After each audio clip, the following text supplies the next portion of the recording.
Okay student, तो हम बात कर रहे थे characteristic of effective feedback. Last session में हमने क्लास को यहीं पे ड्रॉप किया था। तो आज का जो हमारा नया सिलसिला है उसको यहीं से स्टार्ट लेते हैं। तो कम्युनिकेशन के अंदर जो फीडबैक है वो बहुत अहम रोल प्ले करता है और ये सेंडर और रिसीवर दोनों के लिए बहुत फ्रूटफुल होता है।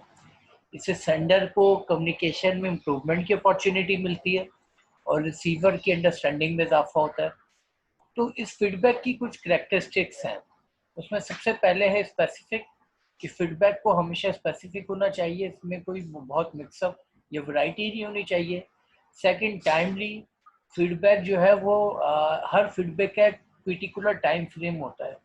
अगर उस टाइम फ्रेम में फीडबैक को फॉरवर्ड या डिलीवर कर दिया जाए तो वो फीडबैक फायदेमंद होता है, वैल्यूएबल होता है। लेकिन अगर उस टाइम फ्रेम के गुजरने के बाद फीडबैक दिया जाए तो ऐसे फीडबैक की कोई इंपॉर्टेंस नहीं होती। थर्ड है descriptive, give facts, talk about your observation rather than what you do conclude from your observation. Focus on the behavior not the persons.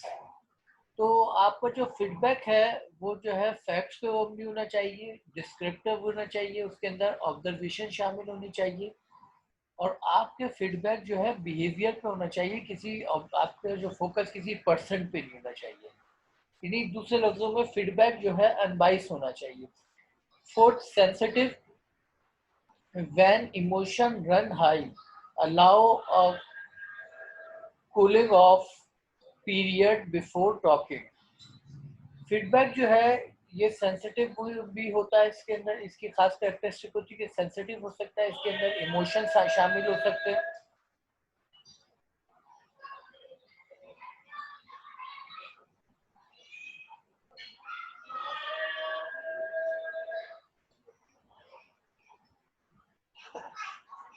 Emotion जो है आपके फीडबैक के अंदर जो है अगर शामिल होंगे तो ये फीडबैक की सेंसिटिविटी में इजाफा करते हैं।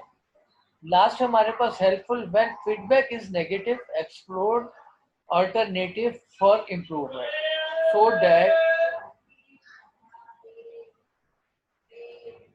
so the employee has goal to aim for use of the sandwich techniques by saying one positive statement followed by the negative feedback and the other compliment. Feedback जो है हर सूरत में जो है हेल्पफुल होना चाहिए और अगर कभी नेगेटिव फीडबैक हो तो आपको जो है अपनी इम्प्रूवमेंट के लिए अल्टरनेटिव और डिफरेंट जो है क्रॉस कंफर्मेशन करनी चाहिए ताकि आपकी अंडरस्टैंडिंग टुवर्ड्स योर ऑब्जेक्टिव जो है बढ़ सके।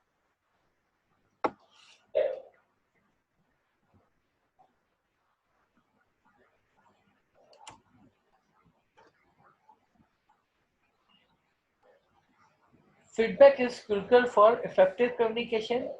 Effective communication will only come if communicator at organizational level seek out feedback and take appreciate action to ensure that the intended meaning is passed on the relevant audience.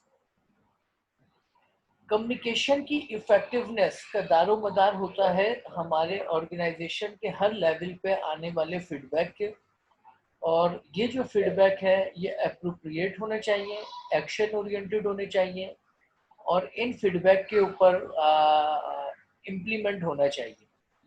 अगर कभी भी किसी feedback provider को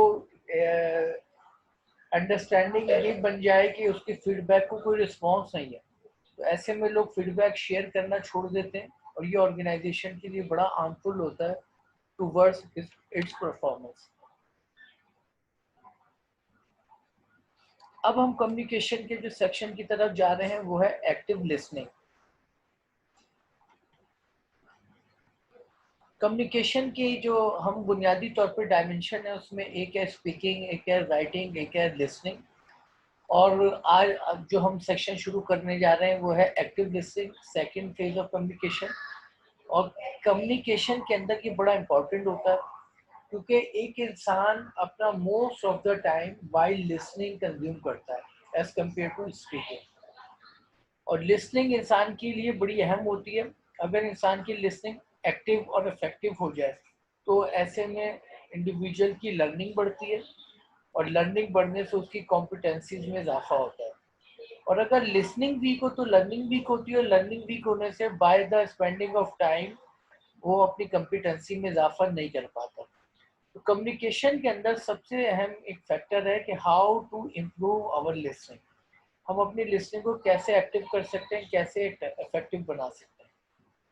by definition listening to your employee means that you are truly paying attention to what they are saying.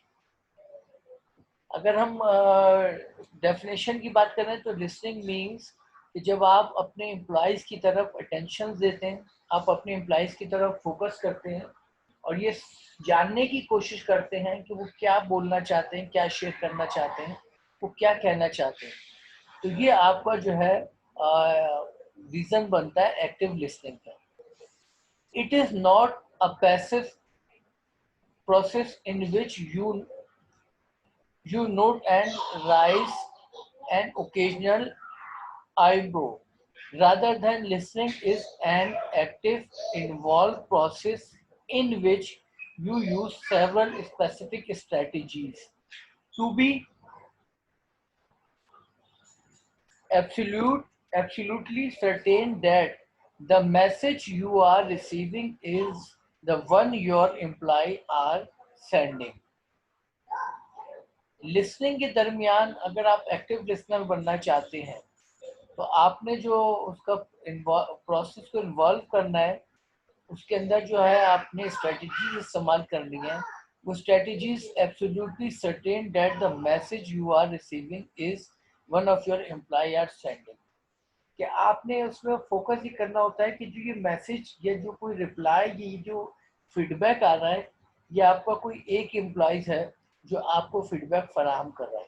इससे आपकी consideration में इजाफा होता है, इससे आपकी अंडरस्टैंडिंग में इजाफा होता है, इससे आप उस फीडबैक से वो बेनिफिट हासिल कर सकते हैं जो आप फीडबैक के लिए चाहते हैं।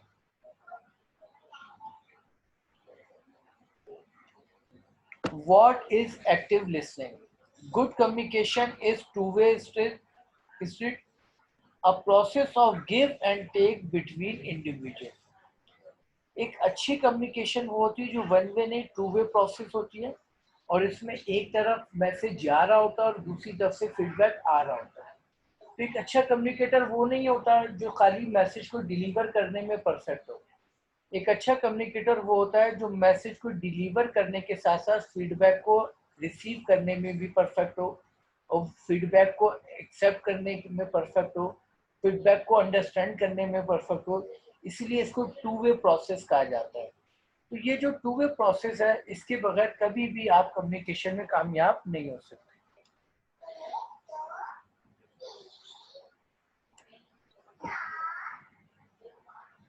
Active listening statistics support active listening. I prefer to talk people who are great. अगर हम स्टैटिस्टिकली देखें तो लिसनर जो है 82% अपना जो टाइम है वो ड्यूरिंग लिसनिंग स्पेंड करता है, यानी अपनी डेली बेसिस पे रूटीन में, लाइफ में, जो अपनी ज़िंदगी में अपना वक्त है ज़्यादातर वो 82% जो है लिसनिंग में स्पेंड करता है, और ओनली 18% टाइम वो है जो वो स्पीकिंग में खर्च करता है, स्पेंड करता है। 82% of people prefer to talk to great listener, not great speaker.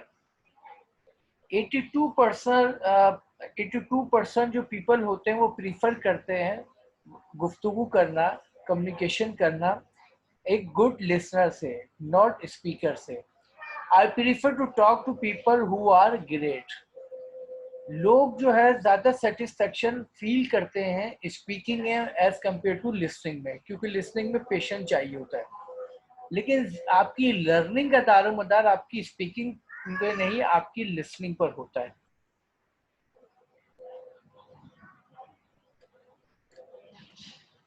Develop active listening skills.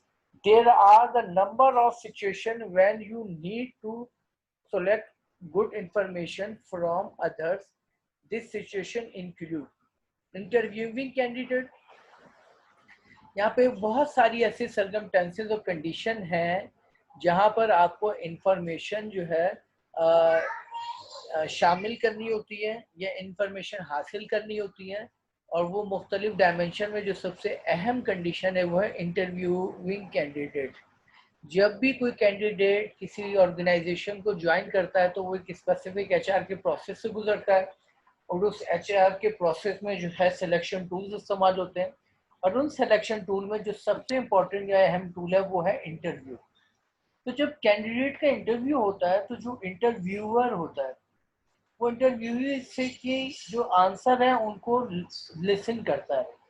ऐसे में अगर उसकी लिसनिंग वीक हो तो वो कभी भी कैंडिडेट को सही तरीके से चेक और कैंडिडेट की कॉम्पिटेंसी को रियलाइज नहीं कर सकता, और इस तरह एचआर का प्रोसेस फ्लॉप हो सकता है।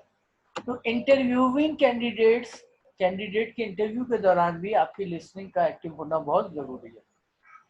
सॉल्विंग वर्क प्रॉब्लम, जब कभी ऑर्गेनाइजेशन में कोई प्रॉब्लम आती है तो वो प्रॉब्लम नॉर्मली लोअर वर्कर या लोअर मैनेजमेंट फेस करती है, लेकिन उस प्रॉब्लम को सॉल्व करने की अथॉरिटी जो है वो सुपीरियर्स के पास होती है।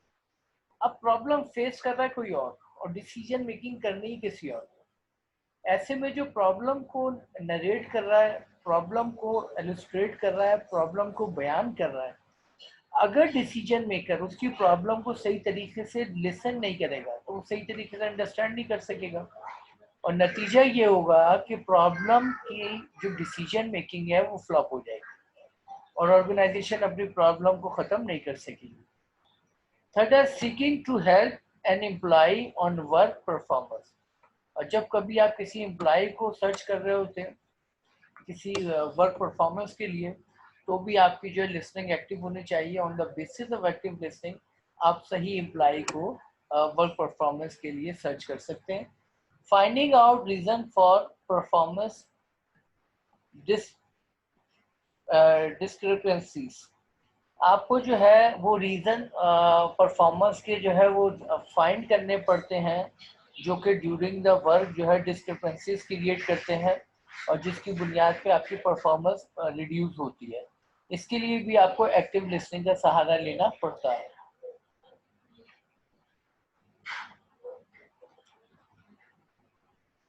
Develop active listening skills when you initiate conversation with employee, greet them personally and listen sincerely। जब भी कभी आप अपने एम्प्लॉय के साथ कन्वर्सेशन करते हैं तो आप जो है आप बहुत ज़्यादा सिंसियर और बहुत ज़्यादा एक्टिव लिसनर बन जाए, क्योंकि अगर आपकी लिसनिंग वीक होगी तो इसका इंप्रेशन आपके एम्प्लॉय पे बहुत नेगेटिव होगा और ये रीज़न बनेगा डिमोटिवेशन के। Ask friendly question such as how and how is the family and what going on with you, and listen for hidden message in words and action। आप जब भी अपने एम्प्लॉय से मिले तो उनसे क्वेश्चन फ्रेंडली पूछें, उनकी फैमिली से रिलेटेड पूछें, उनके काम से रिलेटेड पूछें, उनकी लाइफ से रिलेटेड पूछें, और वो तमाम हिडन मैसेज और वर्ड्स जानने की कोशिश करें जो कि आपके इल्म में नहीं है। तो ये भी जब वो उसके इन तमाम बेसिक क्वेश्चन के आंसर दे उस वक्त भी आपकी एक्टिव लिसनिंग की जरूरत होती है। द स्पीकर में नॉट वांट टू से certain thing out of fear of a negative reaction. Be aware of the other person body language and tone of voice. Attend to the non-verbal cause. Body language, not just word. Listen between the lines. Speaker जो है वो एक certain thing और fair of the negative reaction, वो डरता है negative reaction से। और be aware of the other person body language, और वो बहुत ज़्यादा अवेयर होता है अपने लिसनर या अदर पार्टीज या अदर पर्सन की बॉडी लैंग्वेज से। टोन ऑफ वॉइस, उनकी टोन और उनकी वॉइस से। वो non verbal causes, body language and just word listen between the line. तो ये जो आपकी तमाम नॉन वर्बल रीजन और नॉन वर्बल कॉजेज हैं, इनके लिए भी आपकी एक्टिव लिसनिंग बहुत ज़रूरी है और एक्टिव ऑब्जर्वेशन बहुत ज़रूरी है।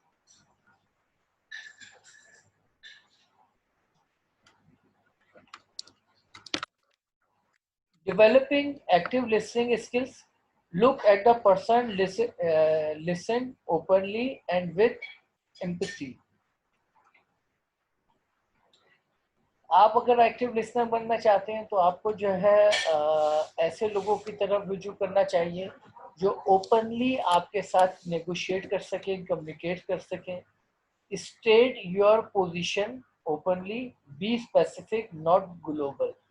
आप अपनी पोजीशन जो है क्लियरली और स्ट्रेटली बयान करें और बहुत स्पेसिफिक रहें, बहुत ज़्यादा ग्लोबल होने की ज़रूरत नहीं है। Respond in an interested way that show you understand the problem and the implies concern। फिर आपको रिस्पॉन्ड करना चाहिए, इंटरेस्ट शो करना चाहिए, और प्रॉब्लम को जो है अंडरस्टैंड करना चाहिए और एम्प्लॉय के साथ कंसर्न रखना चाहिए। Use multiple technique to fully comprehend, ask, repeat, rephrase। और आपको मल्टीपल जो टेक्निक यूज करनी चाहिए और कंप्रीहेंड और आस्क और रिपीट और अगेन एंड अगेन जो है आंसर का मौका और अपॉर्चुनिटी देनी चाहिए। Ask the other person for as much detail as he or she can provide, paraphrase what you other is saying to make sure you understand it and check for understanding। Ask the other for his view or suggestion। Different लोगों से जो आपको different question पूछने चाहिए, उनको suggestion provide करने चाहिए और पैराफ्रेजिंग करनी चाहिए। पैराफ्रेजिंग वो प्रोसेस है जिसके ज़रिए आप वो स्टेटमेंट को डेवलप करने में कामयाब होते हैं जो अक्सर जो है कहने वाला, यानी डिज़ायर ऑफ स्पीकर। अक्सर ऐसा होता है कि स्पीकर जो डिज़ायर रखता है स्पीकिंग की, वो अपनी स्पीकिंग में उसको सही तरीके से इलस्ट्रेट नहीं कर पा रहा होता। तो ड्यू टू पैराफ्रेजिंग आप उस डिज़ायर के लेवल पर पहुंच सकते हैं कि स्पीकर एक्चुअली कहना क्या चाहता है, और इस तरह आप एक्टिव लिसनिंग के वो मैक्सिमम पॉइंट पर पहुंच जाते हैं जो आपके लिए बहुत ज़्यादा फ्रूटफुल होती है। Develop active listening skills. Communicate your feeling but don't act them out। Tell a person that his behavior really upset you, don't get angry। Communication के दरमियान आप अपनी फीलिंग्स पे कंट्रोल करें, आप अपने इमोशंस पे कंट्रोल करें, आप अपने बिहेवियर को एडजस्ट करें, अपने बिहेवियर को मैनेज करें, और कभी भी लिसनिंग के दरमियान आपको अपसेट और एंग्री नहीं होना।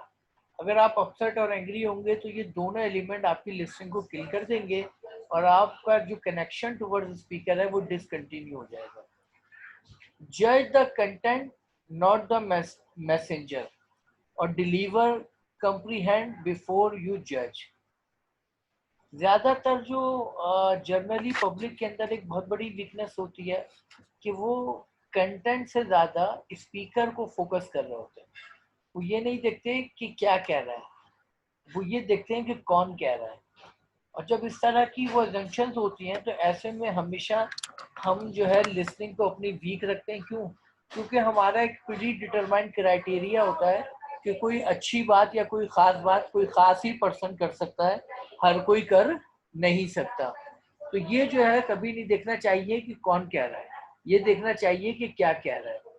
B validating not invalidating, you wouldn't understand, acknowledge other uniqueness, importance। आपको validating होना चाहिए, not validating, you won't understand, acknowledge other uniqueness, importance। Realize that when people feel threatened they will try to protect themselves, this is the natural। This defensiveness can take the form of the aggregation, anger, competitiveness, avoidance, among the other response. Be aware of the potential for defensiveness and make needed adjustment. ये तमाम consideration की बुनियाद पर आप अपनी जो है फिर लोगों की फीलिंग्स को, लोगों के स्टाइल को, लोगों के रुझान को, लोगों के एग्रेशंस को, लोगों की कम्पिटिटिवनेस को, ये तमाम चीज़ें जब आप इनको मैक्सिमम लेवल पे वाइडेंस करते हैं तो आप एक अच्छे लिसनर बनने में कामयाब हो जाते हैं.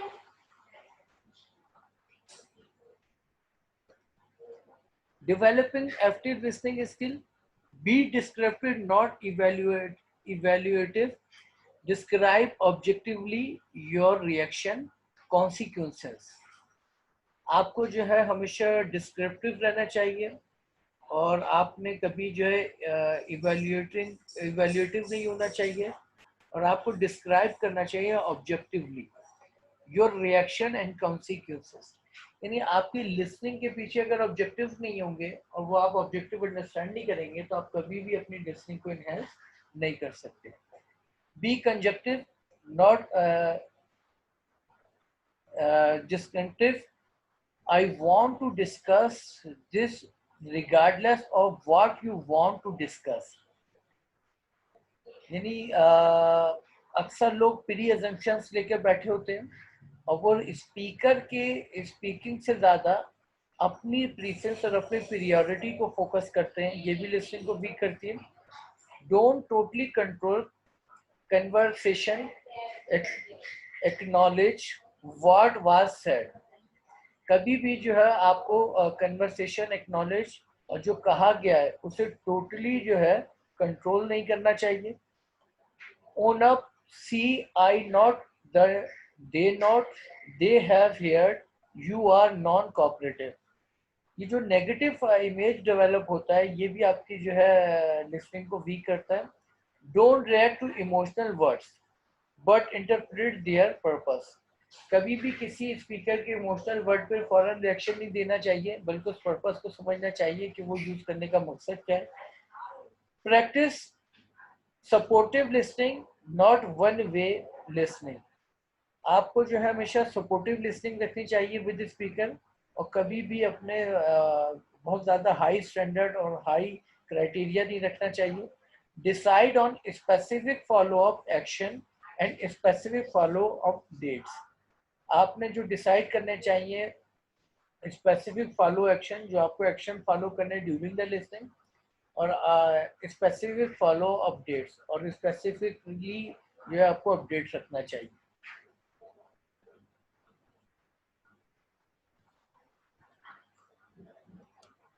Approaches that facilitates active listening. Use various feedback techniques. Rephrase what your employee has said. For example, after your employee present his thoughts, you can say what you see saying is. अपने employees की राय, अपने employees की opinion या अपने employees के feedback को refresh करना चाहिए और आपको ये समझने की कोशिश करनी चाहिए कि वो अपनी वर्ड्स या अपनी वर्बल कम्युनिकेशन के पीछे वो डिज़ायर क्या रखता है. Summarize what your employ has said, और अपनी तमाम एम्प्लॉयज की फीडबैक को समराइज करना चाहिए. For example, when he has concluded the thoughts, you can say, let me recap what I have heard and you tell me if I have got it right.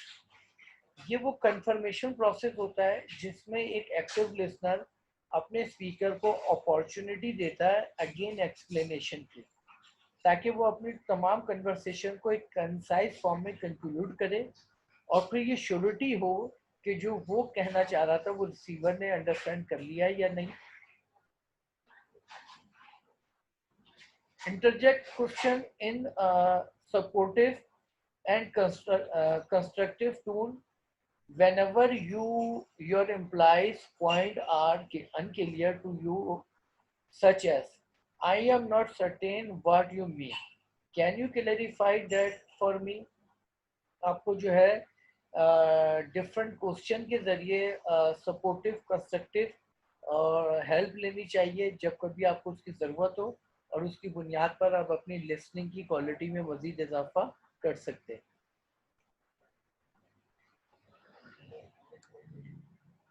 Next हमारा जो session है वो barrier to effective listening है। इसको इंशाल्लाह हम next class में next section में डिस्कस करेंगे। आज की क्लास को हम यहीं पे वाइंड अप करते हैं।